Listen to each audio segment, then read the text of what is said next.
Oh, okay, that's cool. That's cool. But I mean, but the real question is, can it?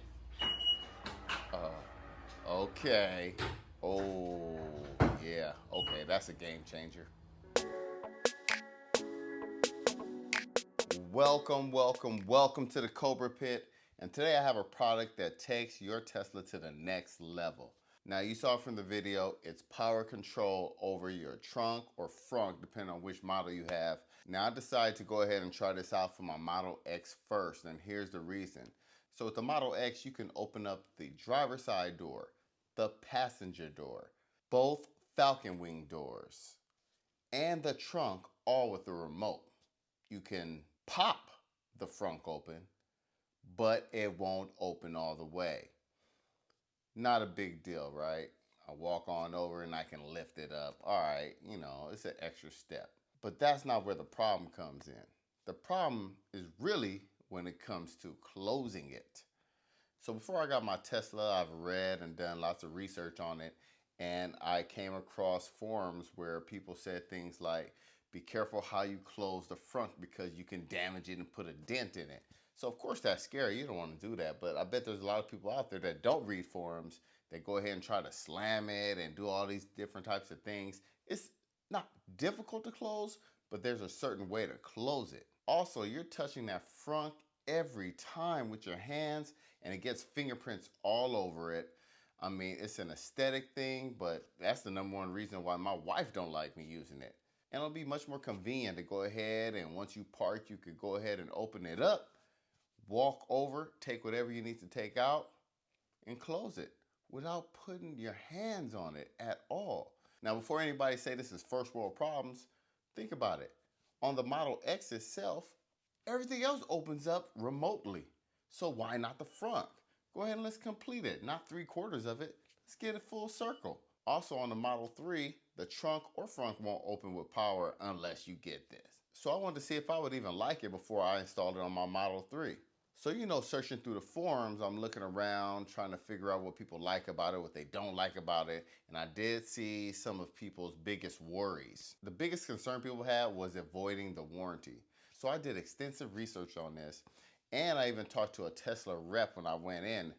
So technically, it's the law that the manufacturer has to prove that whatever you did to the car, whatever aftermarket accessories or things you've done has actually affected negatively whatever went wrong. Which makes sense. So if you actually did cause damage, then yes, you should be at fault. By adding this, a lot of people are saying it's easily removed in case there's an issue. The second biggest concern is the install difficulty.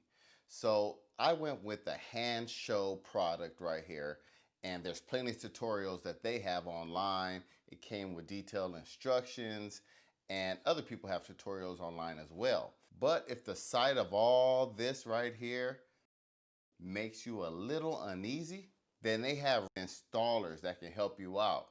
Now I've tinkered with different installs on other cars that I own, and I think it's doable.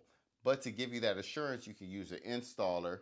And going through the forums, I came across Johnny from Calibredcustoms. Oh man, he hooked it up.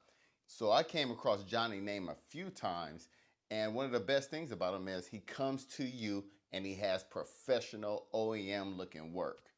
If you're in LA, San Diego, Frisco, Seattle, over here on the West Coast, hit him up. He'll come to you and hook it up. So after an install, have you gotten any feedback from other customers, from Tesla owners? Absolutely.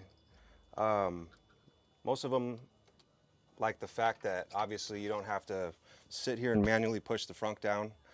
One of the reasons with the X and the 3 is having to close it like that. You're going to get fingerprints all over the car. Nobody wants to deal with that. Another thing people said they've liked is the fact that it looks like it came with the car, So it's got a real OEM look to it, which I think is cool. Does that go with the durability of it too, the quality of the system? Yeah, so far what I've seen is a quality product. So using Johnny gave me that extra confidence, like, all right, I won't mess anything up. He's done many of these and he does other things. Pretty much any aftermarket accessories that's available for the car, we install it. We've done a motorized front plate, which is kind of cool if you don't want to have the plate on there. With a press of a button, it motorizes up and down. We've done 2 and 4 channel dash cam setups in these. Prior to Sentry mode and even after Sentry mode, some people still enjoy having a dash cam that's a little bit better quality than what comes with the Tesla. A lot of different lighting options we've done. Soft closed doors on the Model 3, power frunk and trunk on the Model 3. He also shared with me that he can hook up the Model 3 Standard Range Plus, the one I own, the stereo system.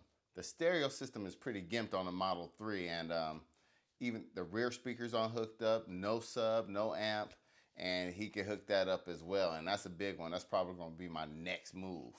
Another issue that came up was price. That's why I went straight through Handshow, because it was direct, no middleman to add an additional charge to it, and I paid for it straight up myself.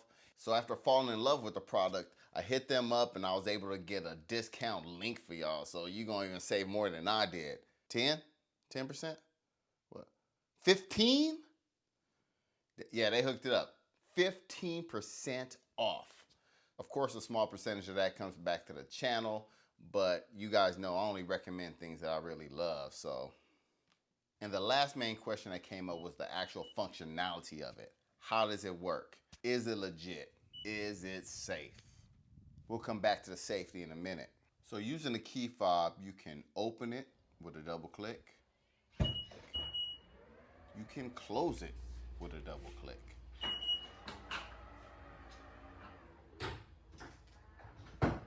So a lot of times I'm walking up to the car with something in my hand, I pull out my key fob, open up the front, and I was doing this before I had the power, so I still have to walk over and lift it up with my hand, put everything in and close it.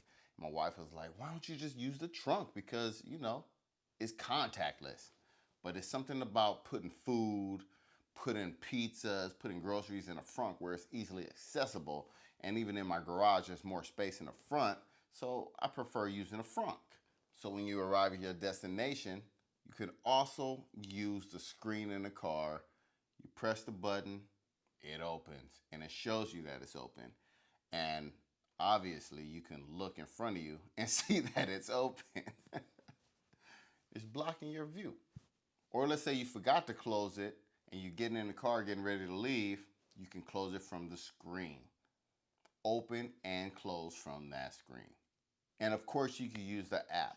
With the app, it always asks you, are you sure you want to unlock it? And it's just another button press, not even an added step, but you can open it from there. It asks you and it shows you that it's open. And you can also close it. So all the ways you can open up everything else from your remote, your app, your screen, you do the same thing with this Power Frunk. This latest version is way smoother. Even Johnny was impressed with it. He said, okay, this updated model is a lot better. It comes down faster, it comes down smoother, and it locks in place. Now there is a loud beep that alerts anyone around that it's happening. You can disable this, but I like having it on so if there's kids nearby or even me, it's just a constant reminder that something's happening, so look out. Since we're talking about safety, I thought about that. What if somebody, you know, a smaller kid is there and it comes down on them? It does not retract once it hits, but it does stop. It won't close and crush anything. Well, it didn't crush me. I did feel the pressure, but it's not painful. But still, you know, you want to be aware of your surroundings when you're closing it. The other thing is, can you open it while you're driving, which would be catastrophic, right? So I took it out. Driving, I'm pushing it, it will not open. I even started going super slow, real slow, to see if I can open it. It does not open. So I come to a stop. I didn't put it in park yet. I come to a stop and I hit it. Yes, it does open. So I get home, maybe I'm just picking up someone or someone needs access to the trunk, and instead of putting it in park, I'll just apply the brake and open it. And if you do that, of course, you're not going to take off with it up because it's blocking your view. You can see that it's open. But you are at a complete stop, and of course, in park, it opens and closes. The other thing is the safety attachment still opens it at the bottom. You might want to keep a small screwdriver or something on you where you could just pop that compartment open, pull on both of those strings nice and hard. It'll pop it. If you have a dead battery and you can't access the frunk, open it up to get to the battery, you could always use that. Also, the law says that you have to have a release inside of the frunk. Now, the same issue arises if it hits it, it will not trigger it if you are moving. So it's pretty safe overall. So I feel like this power frunk from Handshow is a game changer. I'm gonna get it done on my Model 3 now, front and trunk. I mean, once you get it, it's no going back, right? No more pushing it down, worrying if you put your hands in the right spot. No more fingerprints. It just makes it a much more smooth and luxurious feeling to your Tesla. I'm probably gonna get my hands dirty and go ahead and install it on the Model 3 myself. But if you don't feel confident and you're over here on the West Coast, hit up Johnny from Calibredcustoms. Tell him I sent you. He'll hook it up. Thanks for watching. Don't forget, Cobra told you. All right, y'all.